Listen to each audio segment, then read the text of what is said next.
Today, musumba waffe wano musumba Sekisaka our pastor Sekisaka, tera omuweerako obujulizi n'ewaffe I normally testify about him in our church.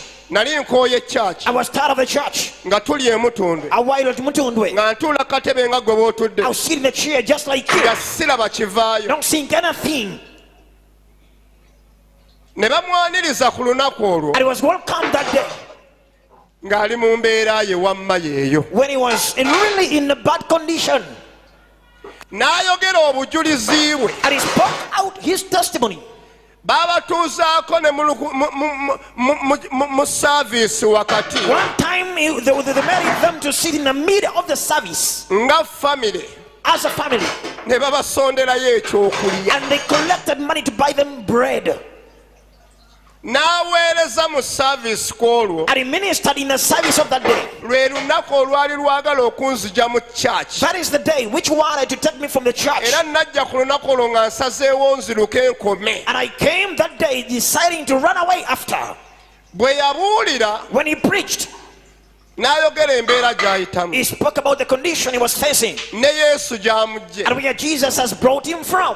nali mu saaviisi nga wowootudde I was in a service just like you are seated here. ne ŋŋamba kansigale mu church I said, let me stay in the church. nfunyeeyo munaku I munnange have got my fellow poor person. kuggirayo omutwe gwe ndeese olwaleero I'm bringing onto your table the theme I brought. katonda njagala akuwa ekisa I olwaleero want God to give you a grace today. ogenda kukyusa ebyakyama You're going to change what went ogenda crooked. kutereeza You're ebyakyama going to put right what went crooked. wabeerewo omulembe oguyingirawo And there will be a new generation. ebiseera ebyo Those times, namuyita munaku munnange I call him my poor person. wenjogerera kaakati As I speak now, oyo mugagga munnange kaakati is my fellow billionaire. simuyita munaku munnange I don't call him my fellow poor person. muyita mugagga I munnange call him my fellow rich bw'oba person. tokitegeera If you don't understand it, yongera otwetegereza continuously scrutinize. mukuba oluyo alabika takitegedde oyo kye mugambe Your neighbor, maybe it doesn't understand this. mugambe takyamuyita munaku munne Tell him, oh, it does no longer call him again. He is poor person. muyita mugagga I munnange call him my co-rich person. muyita muweereza I call munnange him my co-minister. muyita ow'amafuta I munnange call him my co-anointed man of God. njagala omunkubiremu oluyo I oyo want you to slap your neighbor for me. omugambe olabika kye wazzeemu tokitegeera Tell him maybe you don't know what you came in for. akawungeezi ka leero This evening, njagala mukama akutule ekikolimo ku bulamu I bwo want God to break a curse from your life. obeereko omukisa gw'oyingiramu mu linnya lya And yesu there will be a blessing you'll achieve in Jesus' name. si kyayatula kikolimo ku bulamu I bwange no longer announce a curse in my life. nze njatula mukisa I declare a blessing. neemanyi nti naliko ekikolimo I know that at one time I had a curse on kati me. si kyaliko I no longer kikolimo have a curse on myself. waliwo okubyogerako obwogezi There is speaking just about them. njogera mulembe gwa kubiyingiramu I'm kaakati speaking now about a generation of entering into them. twagenda n'oyo We went with him. bombi baaliko Both of them, they were with me. ne tugenda emubende We went to Mubende okuweereza to minister. omusajja oyo musumba Sekisaka n'aweereza Pastor Sekisaka ministered. ye yali alengera omukisa For him, he was seeing the blessing nga ffe tetunnagutuukamu before we achieved it. gye twagenda okuweereza yali overnight Where we went for ministry, it was overnight. n'abuulira kye bayita katonda w'atusumuludde He preached what is called God has delivered you. katonda w'atuwadde omukisa How God has given us a blessing. yali overnight It was an overnight. abantu ne basumululwa People got delivered. ne transport okumutuwa Even for them to give us the transport, tebaatuwa they transport never give us the transport. enjiri oyo gye The yabuulira message he preached, olw'okuba yali alina kyalengera because he was visionary, ng'akyogera tetunnakituukamu he was speaking it before we achieved ne it. tuvaayo nga twewuunaganya We came from there being tutuuse amazed, tutya emutundu okuddayo saying, how will we get to Mutundwe? tebaatuwa 10 n'eki They never give us any coin kubanga twabagamba tuli ba mukisa because we told them that we are blessed. kyannuma It hurt me. olaba kati nkyakijjukira You see that I can remember it today. naye ekyo kyali mu mwoyo But that was in the spirit. omusajja yali mutuufu He was right. kye tumulabamu leero What we see in him today, yali akiwulira nga he kimuguddeko was perceiving that it had come in him. n'akibuulira mu njiri He preached it through a message. abantu ne balabira ddala katonda amutambulirako And people saw God who was on him. ate ffe abaagenda naye And us who went with him, twali mu bulamu bwa kwetetenkanya okutuukayo We were in a life of tandika lwaleero okugwako the anointing is starting today to fall upon you. kyempulira kiri bwe kiti What I perceive is this: omulabe waalabye your enemy, woe unto him. omulabe waalabye Woe unto your enemy. kubanga ogenda kutuuka ku ddaala Because you're going to reach a level agenda kukkiriza nti takyakusobola and he will accept that he can no longer ziba manage za you. mukama zikubira eddala engalo ez'amaanyi If you're clapping for the Lord, clap your them mightily.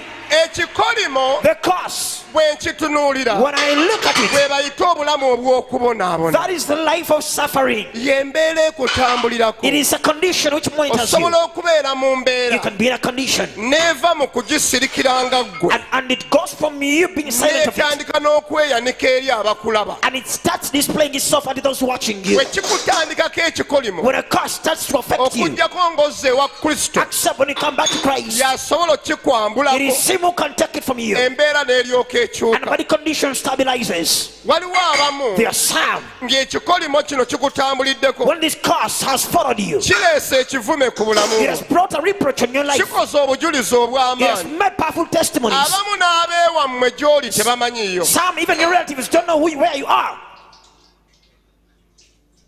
abamu n'abeewammwe gy'oli tebamanyiiyo To some, your relatives don't know where you are.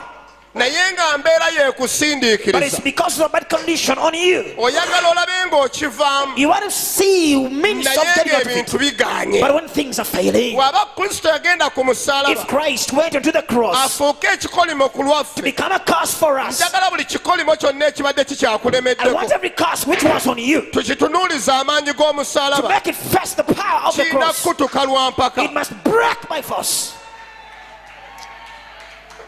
ekyamateeka essula 11:26 Deuteronomy 11:26. sitaani alina ebintu by'alwanyisa There are things the devil fights, n'asimbamu amakanda ge and he becomes firm on them, n'akulemesa omukisa and hinders you to achieve a blessing. njagala amakubo gano gabeere nga gasumulukuka I olwaleero want these ways or channels to be delivered today. ekkubo erisooka The first channel, lyekkubo it is the channel eribadde ku bulamu bwo which was on your life, ekkubo ly'obuweereza the channel of ministry. kibi It nnyo is so bad, kiruma nnyo it hurts so much okuweereza to katonda serve God nga tosumuluddwa when you are not delivered.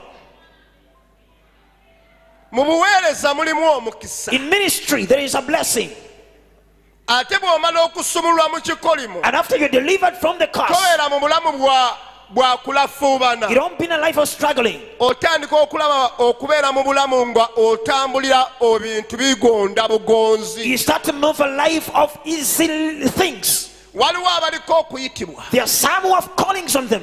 ng'okuyitibwa okuli ku bulamu When bwo the calling upon your life, era nga ne bw'oyimirira bw'oti that even though you stand mu positioni yonna in gy'oyimiriramu any position you stand in, abantu bakuweerako obujulizi people testify about you. naye nga nannyini gwe aweereza But when you, the person ministry, waliwo obulumi bw'olina there is a pain you have, ate teri kintu kizibu nga kunnyonnyola and there's nothing hard to be explained. onnyonnyola abantu okuyitibwa okuli ku bulamu To bwo explain unto people the calling upon your life. ne bonnyonnyola tebakitegeera Even those you explain unto, they don't naye understand. ekkubo ly'obuweereza But the channel ministry, lirimu kye bayita omukisa it has to never, it's called a blessing. nze obuweereza obwange bwe natandikiramu Me, my ministry through which I began, natandikira kulongoosa toilet I started from cleaning the toilet. omukisa we naguyingiramu ogw'obuweereza When I got into the blessing of ministry, gwe gugenze gukula ne guntuusa ku kituuti wano it has olwaleero grown and made me stand on the pulpit here today. mu buweereza tolina kukaabiramu In bukaabisi ministry, you must not cry from there. tolina kubonaabona You must bubonyi not just suffer. ne w'obeera ng'olina w'oyita Even though you're passing through something, katonda takulekerera God can't leave you. akuyisaawo lwa kigendererwa He makes you go through ne that we for libeera purpose. ddungu It'll be a desert. tosobola ddifiiramu You can't die in it. era olisoboka n'otuuka mu magenda You go. cross over and get into your destiny. kati sitaani Now the devil, kye yakola what he did, kye bayita amakubo ag'omukisa what is called the channels of blessings, yagenda agakwata gonna he went on containing all. yakwata ekkubo He ly'obuweereza retained that channel of abantu ministry. ne babeerako okuyitibwa And people have callings on naye ne them. baleme bwe okuzimbibwa But for you to be nurtured ne balema okukuza ekiri mu bulamu and bwabwe for you to grow what in their njagala lives,